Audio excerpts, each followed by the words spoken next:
مکہ معاہدے کے ڈرافٹ کی سیاہی ابھی خشک نہیں ہوئی اور بھانت بھانت کی بولیاں شروع ہو گئی ہیں۔ ہمارے ہاں ایک سو کالڈ لبرل جو ہے ہلکا اس بات پہ پریشان ہے کہ پاکستان، سعودی عربیہ اور ترکی نے مشترکہ دفاع کا معاہدہ کیا کیوں ہے؟ کون ہے اس کا مشترکہ دشمن جس کے خلاف یہ تینوں ملک اکٹھے ہوئے ہیں؟ تو حسب روایت مغربی میڈیا جو ہے وہ جلتی پہ تیل ڈال رہا ہے۔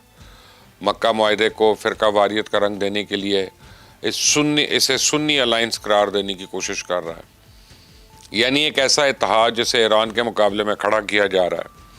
اب ایک سوال یہ بھی اٹھایا جا رہا ہے کہ اگر یہ معاہدہ اتنا ہی فائدہ مند ہے تو پھر مصر اس میں کیوں شامل نہیں ہوا؟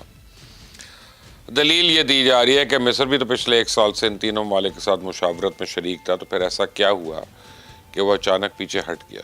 کیا اس نے کوئی خطرے کی بو سونگھ لی؟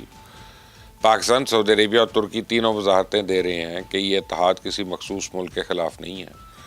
اس اتحاد کے کچھ جارحانہ عزائم نہیں ہے، بلکہ اس کو بنانے کا مقصد صرف اور صرف مشترکہ دفاع ہے۔ لیکن اس کے باوجود اسے سنی الائنس قرار دیا جا رہا ہے۔ اسے ایران مخالف اتحاد ثابت کرنے کی ایک کوشش کی جا رہی ہے جن لوگوں کے ذہنوں کو مغرب کا زہریلا پروپیگنڈا متاثر کر رہا ہے۔ میں ان کو صرف ایک مشورہ دوں گا کہ وہ اعتراض اٹھانے سے پہلے مکہ ایگریمنٹ کا ڈرافٹ پڑھ لیں۔ اگر وہ ایگریمنٹ دستیاب نہ ہو تو تینوں ممالک جو مشترکہ اعلامیہ جاری کر چکے ہیں کم از کم اسے غور سے دیکھ لیں۔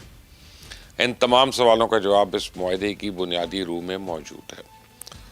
یہ معاہدہ کسی مخصوص ملک کے دشمنی میں نہیں ہے۔ اس میں یہ نہیں کہا گیا کہ ایران دشمن ہے، یہ نہیں کہا گیا کہ اسرائیل دشمن ہے، اور یہ بھی نہیں کہا گیا کہ کسی خاص فرقے کے خلاف تینوں ممالک متحد ہوئے ہیں۔ ممکنہ معاہدے کا بنیادی اصول صرف یہ ہے کہ ایک فریق کے خلاف مسلح جارحیت کو تینوں کے خلاف جارحیت سمجھا جائے گا، یعنی توجہ دشمن کے نام پر نہیں بلکہ مشترکہ دفاع پہ ہے۔ اور یہ فرق بہت اہم ہے، کیونکہ اگر کوئی اتحاد پہلی کسی ایک ملک کو دشمن قرار دے دے تو وہ دفاعی معاہدے سے زیادہ ایک فوجی محاذ بن جاتا ہے۔ لیکن اگر دوبارہ مسلم ممالک کے لیے تمام دروازے کھلے ہوں تو تصویر بالکل مختلف ہو جاتی ہے، اور یہی مکہ معاہدے کا حسن ہے۔ آپ دیکھیں کہ تینوں ملک ابتدا کر رہے ہیں، لیکن دعوت صرف 3 ملکوں تک محدود نہیں ہے۔ دیگر مسلم ممالک میں بھی اس فریم ورک میں شامل ہونے کی صلاحیت ہے، ان کو اجازت ہے۔ عراق، ایران، شام، اردن، مالدیوز، بنگلہ دیش، صومالیہ، سوڈان، سب کو دعوت عام ہے۔ پاکستان ایک سنی اکثریتی ملک ہے، سعودی عربیہ بھی سنی اکثریتی ملک ہے، ترکیہ بھی سنی اکثریتی ملک ہے، لیکن کسی اتحاد کی شناخت صرف اس کے بانی ممالک کے فرقے سے نہیں ہوتی۔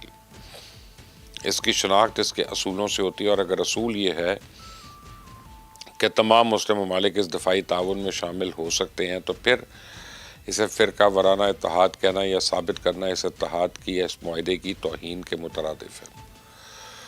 تو میں پوچھتا ہوں کہ اگر مکہ معاہدہ واقعی ایران کے خلاف بنایا گیا تو پھر ایران کے لیے اس کا دروازہ کیوں کھلا رکھا گیا؟ اگر مقصد شیعہ ممالک کو الگ کرنا ہے تو پھر ایران کو شمولیت کی دعوت دینے کی منطق کیا ہے؟ اور اگر مقصد ایران کو روکنا ہے تو پھر عراق، عمان، قطر یا دوسرے مسلم ممالک کے لیے بھی یہ فریم ورک کیسے کھلا رکھا جا سکتا ہے؟